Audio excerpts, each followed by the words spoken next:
Hi WaterShed Watch participants. This week we're going to hear from Christine Hummer and Colin Custer, two people who work for the City of Boise Sampling and Monitoring Team. They're going to share with us how organisms living in the Boise River can help us determine water quality. My name is Christine Hummer. I work for the City of Boise, Public Works, Environmental Division, and I'm on the Sampling and Monitoring Water Quality Team. On an almost daily basis on the water quality team, we are taking samples to determine areas that we might need to focus a little more on restoration and cleaning up, or areas that are looking good and that the water quality level is high and our species diversity is great. One way that we can determine the health of a water body is by looking at the aquatic species in the area, particularly macroinvertebrates and different aquatic life. So we're down here at one of our sampling sites, and we've looked around and we found that it's a highly used area. We're just off one of the main roads in Boise, and looking around, it looks like people have made little pools by stacking up rocks and moving rocks out of where they naturally were to make little wading pools or sitting pools. And one thing that this does in a water body or on a river is not only does it disrupt the life that is trying to establish there, but it also creates warm spots and stirs up silt and sediment, which could contain phosphorus or nitrogen that will then contribute to algae growth, and that inhibits the ability of different species that are less tolerant to those types of pollutants. They won't be able to survive here.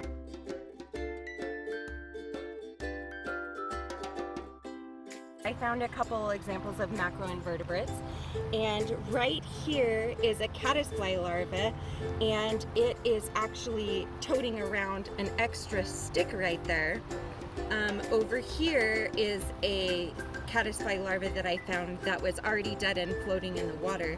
But as you can see in different areas, right here is a pouch snail, and they are an indicator of, they're very tolerant of water pollution and low water quality, but the caddisflies are not. They are an indicator of, and they need good water quality, great water quality, very clean.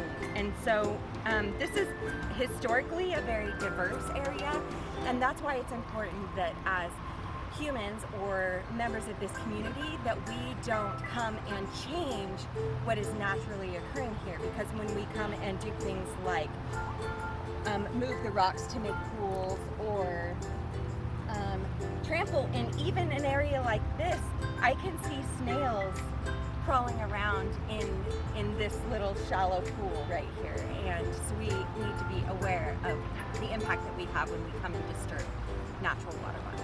Hi there, my name is Colin Custer. I'm part of the Sampling and Monitoring Team with the City of Boise. My job helps regulate all the bodies of water within the City of Boise, as well as what comes out of every major business within the Treasure Valley. Today we are looking for freshwater mussels in the Boise River. This is another organism that helps to determine the water quality of the river system.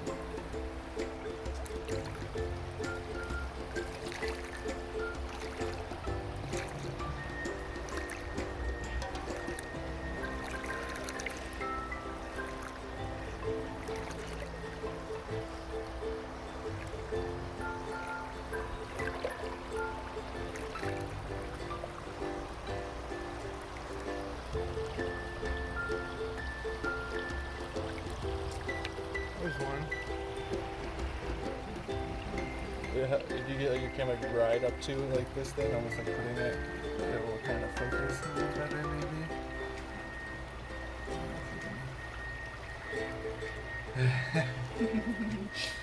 One of the pearl shell mussels, and these creatures are incredibly indicative of a clean river system. And one of the reasons that is because they're so sensitive to different types of pollutants, whether that be siltation, and that could be any type of kick-ups from people just walking through the river and having the dirt kicked up, or from farms and grasslands where the fertilizers and pollutants come off and run into the river. These things are incredibly sensitive to ammonia and phosphates and all the different chemicals that you can think of. So by us finding them, we can tell that the Boise River, specifically these side channels, are very, very healthy and is what we want to find. However, because they're so sensitive, we do need to know about them.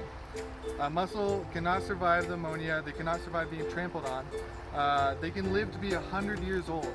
This specimen is probably about 50 years old alone. With that being said, we need to know how to care for them and treat them. If you ever find a freshwater mussel in the Boise River, any river, you want to make sure to put it back in on its bottom, because that's where their foot is located, and they can replant themselves, or if they need to, they can push themselves back up and relocate themselves somewhere along the river. Something very interesting about these pearl shell mussels is they require a fish host. We normally find them in side channels because they are parasitic in their larval form.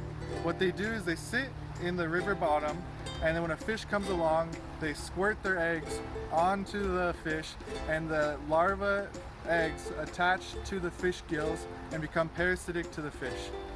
These parasites then take the blood and the oxygen and eat that and become big enough until they can fall off and rehome themselves somewhere along the river. That means that when you find these creatures in the river, that's as far as it'll ever be in its life. They can only move downstream. These creatures cannot swim upstream. They can only go upstream when they're attached to a fish as babies. So when there's an adult and we disturb them and they float down, they may never find that same perfect spot again. So it's incredibly important that we keep these creatures where we find them.